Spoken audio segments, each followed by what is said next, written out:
ہاں سبھی کی رہنما ہے ہاشمی بزم فقہ۔ بسم اللہ الرحمن الرحیم۔ ناظرین، رمضان کا مبارک مہینہ چل رہا ہے۔ رمضان سے متعلق سوالات و جوابات کا سلسلہ جاری ہے۔ گزشتہ ویڈیو میں بھی ہم نے روزے سے متعلق چند سوالات کے جوابات آپ کی خدمت میں پیش کیے تھے۔ ہمیں چند سوالات روزے سے متعلق اور موصول ہوئے ہیں، تو ان کے جوابات بھی آپ کی خدمت میں ہم پیش کر دیتے ہیں۔ بلا کسی تفصیل کے ہم موضوع کی طرف آتے ہیں۔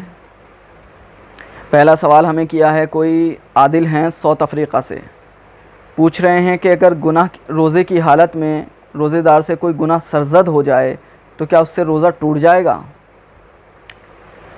دیکھیے عادل بھائی،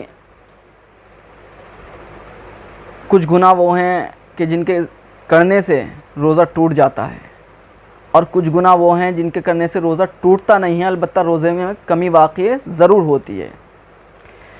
لیکن ایک بات ہم یہاں ضرور کہنا چاہتے ہیں کہ دوستو، اگر کوئی روزے دار ہے، در حقیقت روزے دار ہے، تو اس سے گناہ سرزد ہو ہی نہیں سکتا، اس لیے کہ روزہ رکھنے کے بعد تو انسان تقوی کا دامن تھام لیتا ہے، متقی بن جاتا ہے، جیسا کہ اللہ تبارک تعالیٰ نے اپنے آخری کتاب میں فرمایا، یا ایھا الذین آمنوا کتب علیکم الصیام کما کتب علی الذین من قبلکم لعلکم تتقون، کہ روزہ، اے ایمان والو، روزہ فرض کیا گیا تھا تم سے پہلی قوموں پر بھی اور تم پر بھی فرض کیا گیا ہے۔ اس کا مقصد کیا ہے؟ لعلکم تتقون، تاکہ تم پرہیزگار بن جاؤ، یعنی متقی بن جاؤ۔ پرہیزگار کسے کہتے ہیں؟ تقویٰ کسے کہتے ہیں؟ آدمی کا اپنے آپ کو تمام گناہوں سے بچا لینا۔ تقوی کے معنی آتے ہیں بچا لینا۔ اگر آپ یہ سمجھتے ہیں کہ روزہ صرف کھانے پینے سے رک جانے کا نام ہے اور اس کے علاوہ آدمی کوئی بھی گناہ کر لے اور روزہ رہے گا، تو یہ آپ کی بہت بڑی غلط فہمی ہے۔ روزہ در حقیقت نام ہے صبح صادق سے لے کر غروب آفتاب تک کھانے پینے سے رکنے کے ساتھ ساتھ اپنے آپ کو تمام گناہوں سے بچا لینا۔ اور دوستو، ایک آدمی عام حالت میں گناہ کرتا ہے، اس کا ایک ہی عذاب ہوگا، لیکن دوستو غور کیجئے، ایک انسان روزے کی حالت میں گناہ کرتا ہے تو اس کا عذاب کتنا ہوگا۔ ہم اکثر یہ حدیثیں سنتے رہتے ہیں کہ روزے کے سلسلے میں، رمضان کے سلسلے میں، کہ نوافل کا ثواب فرائض کے برابر اور فرائض کا ثواب 70 گنا تک ہو جاتا ہے۔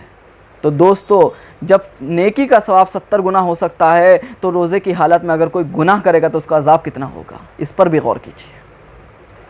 بہرحال ناظرین، کچھ گناہ وہ ہیں جن کے ذریعے روزہ ٹوٹ جاتا ہے، اگر وہ گناہ سرزد ہو جائیں تو روزہ ٹوٹ جائے گا،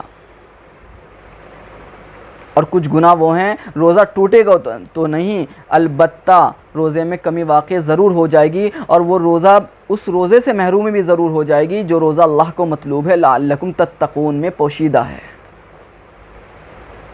دوستو، نماز کے سلسلے میں اللہ تبارک تعالیٰ نے کیا فرمایا؟ 21ویں پارے کی پہلی آیت ہے شروع میں، ان الصلاۃ تنہی عن الفحشاء والمنکر، کہ نماز برائیوں کے کاموں سے روکتی ہے۔ حالانکہ ہم دیکھتے ہیں نماز پڑھنے والا چوری بھی کر رہا ہے، نماز پڑھنے والا غیبت بھی کر رہا ہے، نماز پڑھنے والا ہر طرح پڑوسی کو بھی ستا رہا ہے، نماز پڑھنے والا بڑوں کی بے حرمتی بھی کر رہا ہے، تو کیا ہوا؟ کیا قرآن کریم کی آیت جھوٹی ہو گئی؟ نعوذ باللہ، نہیں، قرآن کریم کا ایک ایک حرف صداقت پر مبنی ہے، جھوٹے ہم اور آپ ہیں۔ در حقیقت ہم وہ نماز پڑھ ہی نہیں رہے ہیں جو اللہ تبارک تعالیٰ کو مطلوب ہے۔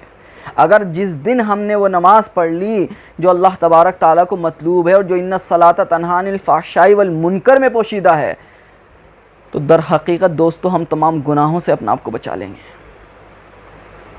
اسی طرح جس دن ہم نے وہ روزہ رکھ لیا جو لعلکم تتقون میں پوشیدہ ہے، تو دوستو ہم صرف کھانے پینے سے نہیں بلکہ اپنے آپ کو تمام گناہوں سے، چاہے وہ صغیرہ ہوں چاہے وہ کبیرہ ہوں، اپنے آپ کو بچا لیں گے۔ بہرحال دوستو، اگر کوئی گناہ کر لیتا ہے، مثلا جھوٹ بول لیتا ہے، جھوٹ بولنا بہت سخت گناہ ہے، گناہ کبیرہ میں سے ہے۔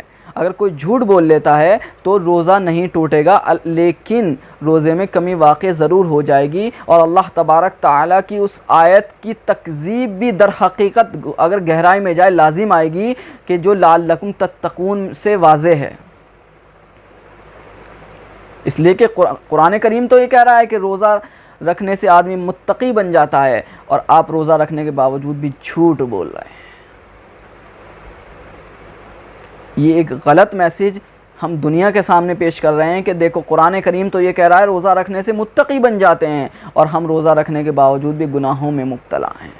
تو دوستو، روزہ ٹوٹے گا نہیں، لیکن اللہ تبارک تعالیٰ کی ناراضگی کا سبب تو ضرور بنے گا آپ کا گناہ کرنا۔ تو دوستو، روزہ در حقیقت صبح صادق سے لے کر غروب آفتاب تک کھانے پینے کے ساتھ ساتھ تمام گناہوں سے خود کو بچانا اور زیادہ سے زیادہ نیکیوں میں مصروف رہنے کا نام روزہ ہے۔